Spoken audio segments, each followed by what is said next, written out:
Hi, guys and girls. This is Clarence Ling from Markelytics, law firm marketing specialist. And this is the Legal Link show where we talk about what lawyers care about. Today, we have Joanna Oakey from Aspect Legal on the show. Joanna, nice to have you on the show. Clarence, so good to be on the show. So excited to be here. So Joanna is the principal of Aspect Legal in Sydney, and they are a very different law firm. They don't necessarily service just people in Sydney or New South Wales, but I believe you service people from all around the world. Yeah, we do. Absolutely. All around Australia, all around the world. I mean, most of our clients are based here in Australia, but, we act for offshore buyers and yep. So absolutely. Yeah. What you guys may not have known about Joanna is that she is featured in a book called Business Experts Exposed by Dale Beaumont. And Dale Beaumont is a very famous Australian business coach. So to be featured in that book, Joanna must be a business expert in her own right. Thanks, Clarence. Yeah. So anyway, look, I love business. I love business. I actually completely off topic, and we haven't even started. But this is the way I roll. So you're really going to have to keep me in line, Clarence. But years and years and years ago, before I started Aspect Legal, I was sort of like one of those jaded lawyers. I was a little bit over the whole legal thing. I'm not a sit behind a desk, just sort of pump out contracts kind of person. I like to get involved I like to feel like there's meaning behind what I'm producing. I like to feel like there's meaning in the work that I'm producing. I like to feel like I'm making a bit of a difference in the world. And I got to that point of being a really jaded lawyer. And I think ultimately it was because I'm too much of an entrepreneur at heart, and as it turned out, the way I dealt with that was I went off and I set up my own legal practice, and I have a number of other businesses on the side, and I built them at the same time. But I discovered after a number of years of sort of having my legal practice on the side, but not really thinking I wanted it, thinking my main game was these other businesses that I was involved in and setting up.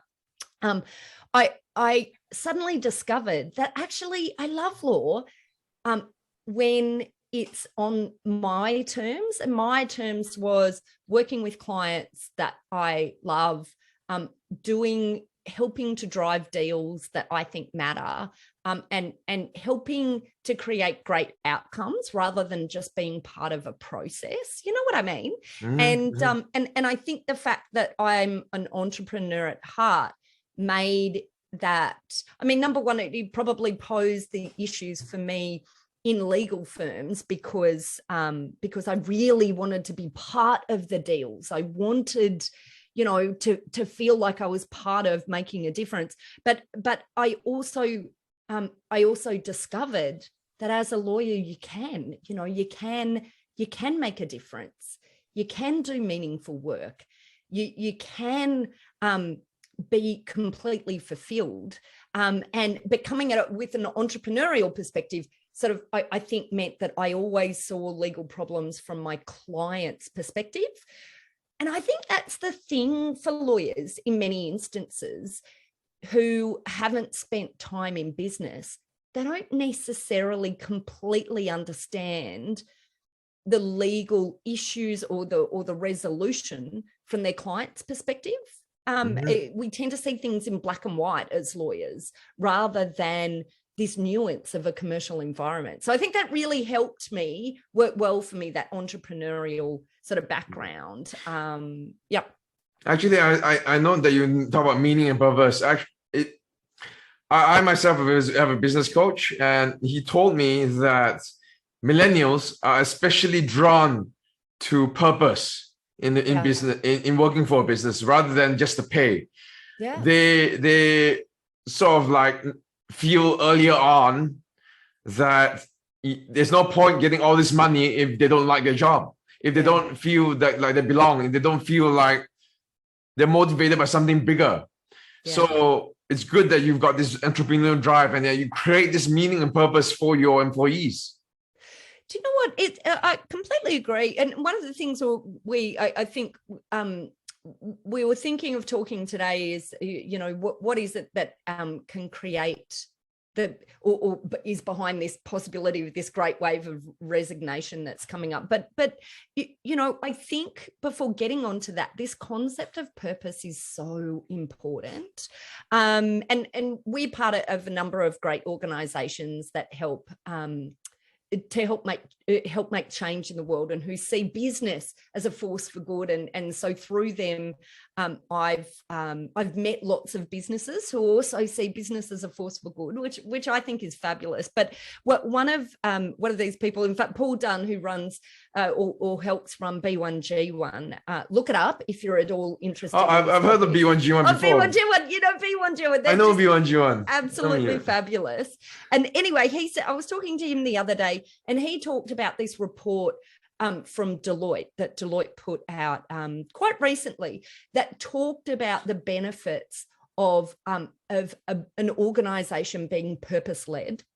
And part of those benefits were employee retention, meaning for the founders as well as the employees and all of the staff as well, but also value at exit. So I just thought, isn't it fascinating how this concept of purpose, being purpose-led, purpose-driven, can provide so many benefits for an organization. And certainly for me, from my own perspective, I had to go on that journey to find what the purpose was for me in what I was doing for law. And I do think that is one of the reasons for disillusionment with the practice of law, is losing sight on what the greater purpose is. What's the greater good? What's the difference you're making in the world? So why would a lawyer want to work for Aspect Legal then, to overcome this feeling of purposelessness? Yeah, well, look, and it's a really good question. And I don't profess to have all the answers. I think that's the first thing that I want to make absolutely clear, because this is something that I think about all the time. How do we create an organization that meets the goals of being an amazing place for people to work, where they meet their own goals, but also that creates a benefit in the community in which it operates, right? That is something that is more than just a benefit to the founder, the owners themselves. So here at Aspect Legal, we have a number of things that we do right at the moment, but it's not always just about what you're doing. It's also about what you're looking to become collectively, you know, because I think for me, I'm not at the end of that path yet. Indeed, I've only just begun, and I feel like there's so much more that we're about to create from an organizational and cultural perspective that is really going to hone in on what makes this a great place to work. But at the moment, the things, and it's so important, isn't it, to ensure that your legal firm is a great place to work, because you want to retain people who want to be there. You know, you want your lawyers to want to be there. You want your lawyers to be fulfilled. But it's also critical for attraction of staff as well as retention. But I think it's really important for us, if you're running a practice, not just to be focused on what do we need to do for attraction. It's also about retention. How do we keep people happy and involved and engaged once they're in here? But anyway, what do? We have three core values, and I think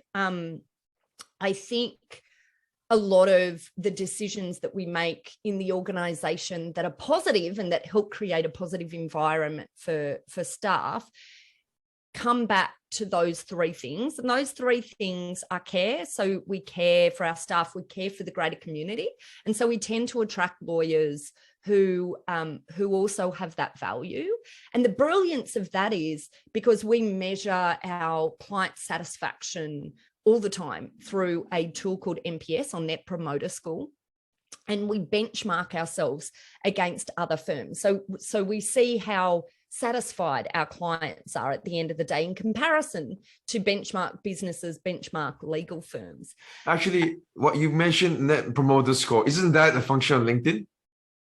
Well, does LinkedIn do it? I don't know. Does LinkedIn do net It promoter does. score? It does I'm not something sure. similar to that. Right.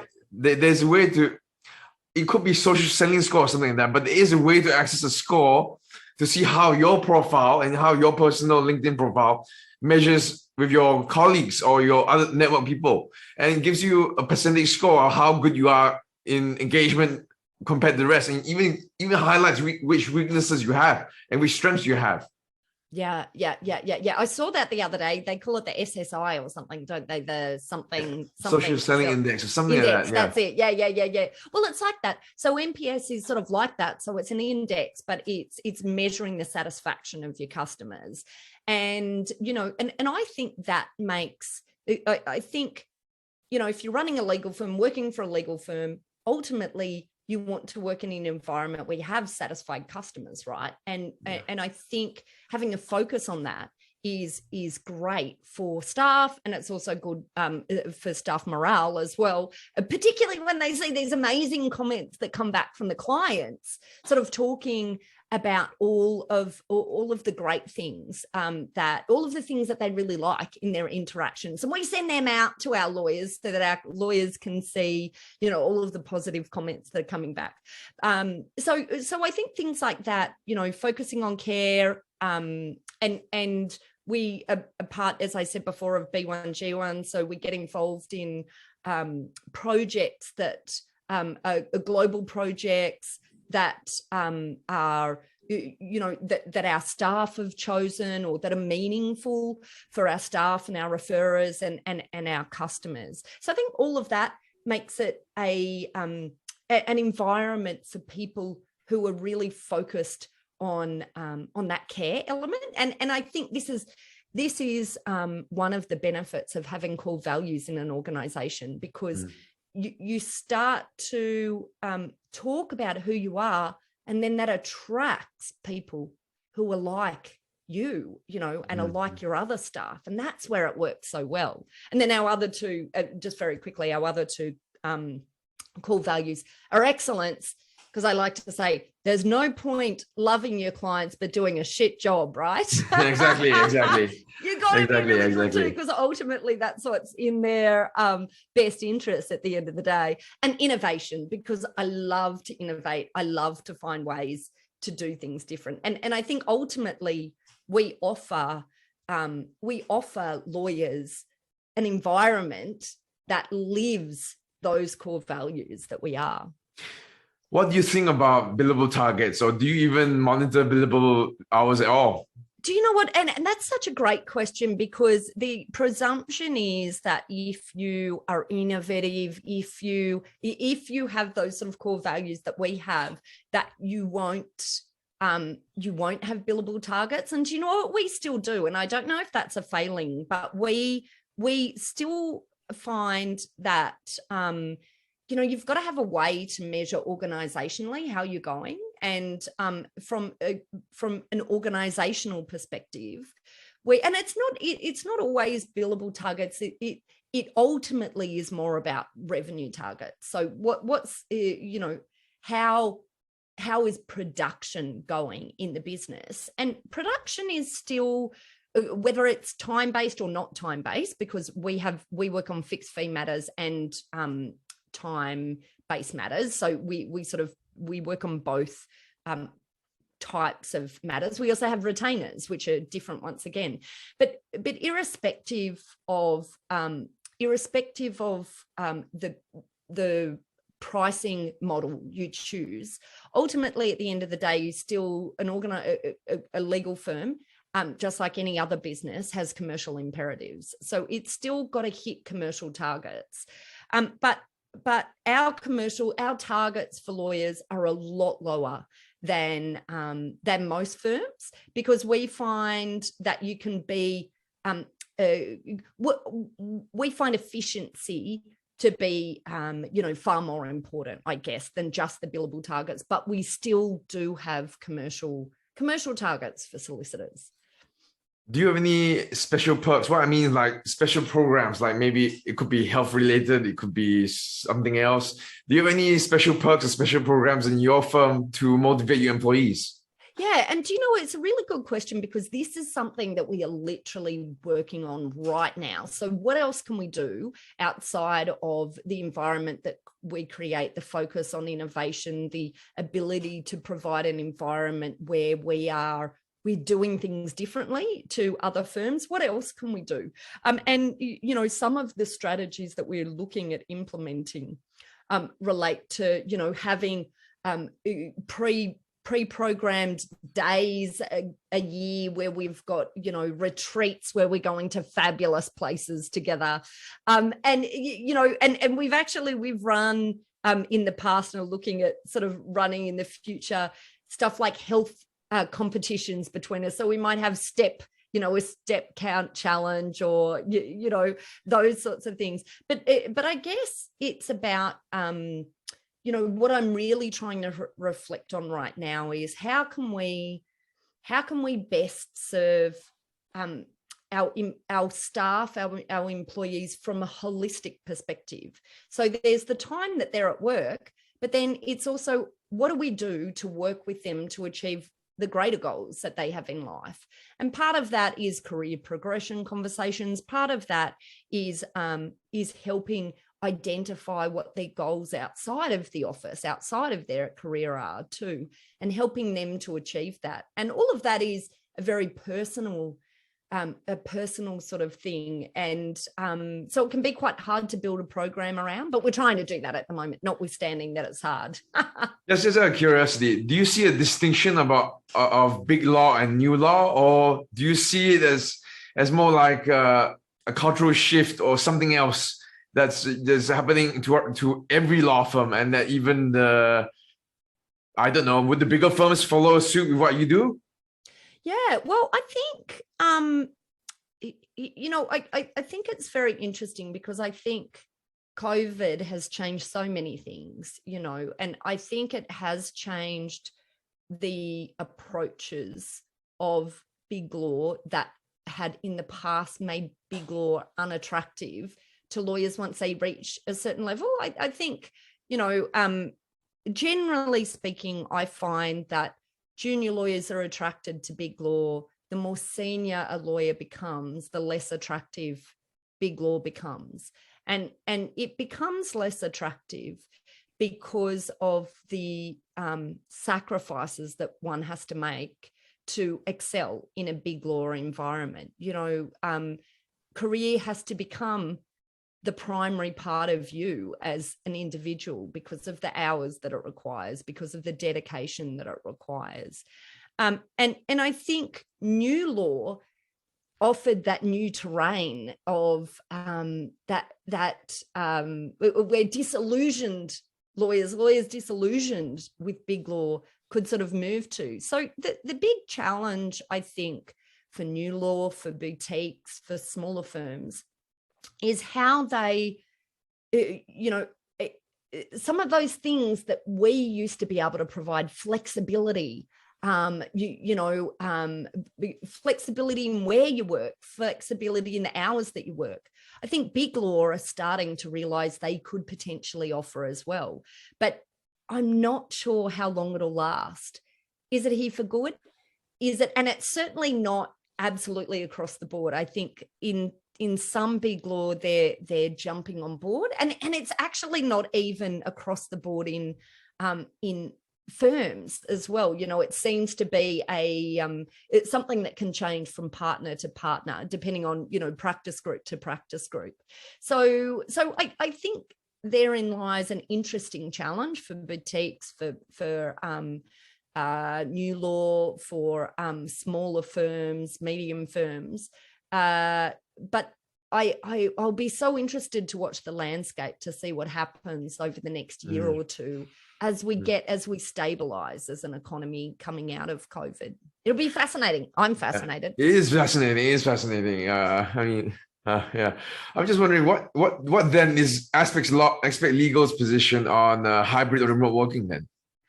Yeah, so we're in a really interesting position right now, and I'm not sure where we'll move it in the future. Right now, we've moved from a hybrid model to a fully virtual model, a fully remote model, which would never have worked, pre-pandemic.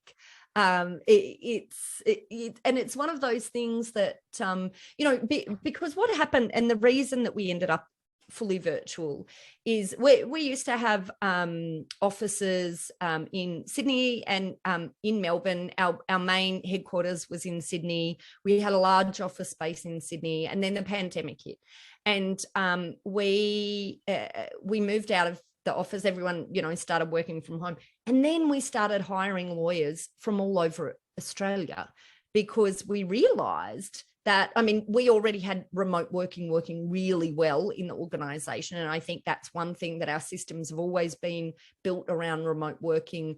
And I have always encouraged flexibility in work venue. I've always been someone who believes people make their own decisions about where they work better. It's never my call. It should be their call as to what location they work best out of. So anyway, the move to remote during that COVID period of time where we couldn't be in the office was seamless. And then everyone loved it. And then we started hiring more of our lawyers from around Australia. And suddenly it became completely irrelevant to have a head office location here in Sydney, because the majority of our lawyers weren't actually even in Sydney anymore. And we have an offshore team in the Philippines that deal with our marketing and our admin. And so we're really used to engaging with people in a virtual environment because of that. And so one day I just said that our lease came to an end, and I just said, you know what, there's just no point us pretending we're all going to get back to the office. No one wants to do it. Let's just do it. Let's become virtual. And of course, we come together to meet a couple of times a year. And we have we have morning huddles. We use Zoom a lot. We hold virtual events that are just so much fun, that we, that have replaced Friday drinks. So, but I guess then we've had to find other ways to create connection when you don't see people on a daily basis, face to face. I'm just curious about, I obviously run a marketing company, but one thing about remote working as a marketing company is there are lots of tools. I'm just wondering, is it the same for a law firm where you realize that in order to facilitate that remote work, you have to get new tools that people may not have seen before and maybe used to? Well, because I was always so keen on creating the environment where someone could work just as easily from home as they could in the office, I always had tools and software for our business that was cloud-based. So that was just always a requirement for me in any software we implemented into the business. So no, the tools were no problems at all. Sure, that sort of limits the practice management systems we can consider, because I either needed cloud-based, I needed something that would use a virtual server, but no, because I built the practice from the ground up with this philosophy that I wanted to provide the environment where lawyers could work from home just as easily as in the office, it became seamless when we had to become fully remote. I see. All right, let's wrap up, but let's make one last pitch. Why would a lawyer want to join Aspect Legal?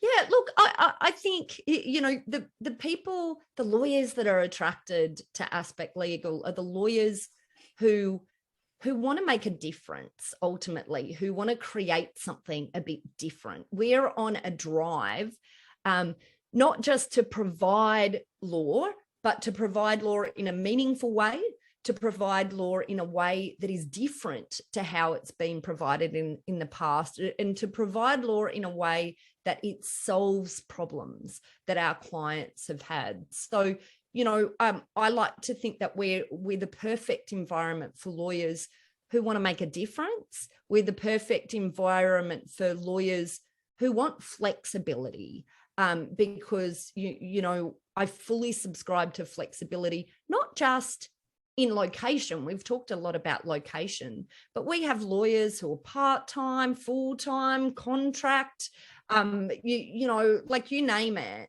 And you name it, we do it, because I'm not wedded to any particular way that people work for us. What I want is the right people who want the great outcomes for our clients at the end of the day. I think there's very few organizations that at heart have that flexibility, that at heart have that focus on the client experience as well as the staffing experience. And I don't know, I think they're all the things that we can add. But watch your space, because, we're really heavily developing in this area, because, I just think it's critically important that we have an environment that allows our lawyers and our staff to kick these goals, to achieve these dreams, and to feel fulfilled by their workplace. No, I mean, having fulfilled staff is very important, even for us here. Here in Marketlytics, all staff get goals, and it's goals that result in getting something. So the thing is that I feel that business is a means to get material ends, but the problem is you don't decide what those material ends are. Sometimes you don't really know what you're getting, and you can't focus on that goal. But anyway, if a lawyer wants to get in touch with Aspect Legal and apply or find out more, what's the easiest channels or ways they can reach you and your firm so that they can make a decision whether to join Aspect Legal or not? Yeah, we'll just head over to our website at www.aspectlegal.com.au. But if you're interested in finding out, we are always recruiting for the right people to come onto the team, because we are just growing. We're growing so quickly. So, we've always got roles. So you can send an email to careers@aspectlegal.com.au, or you can even email me directly, because I love talking to people who, are considering a career move. And so my email is joanna@aspectlegal.com.au. All right. Thank you very much, Joanna. And that's what we're hearing for Aspect Legal. So guys and girls, I hope that you enjoyed the show today. And it's very interesting to talk with a very entrepreneurial law firm, Aspect Legal, and their principal, Joanna Oakey. And I hope to see you guys soon. So over and out. See you girls and guys later. Bye-bye. Brilliant. Thanks, Clarence.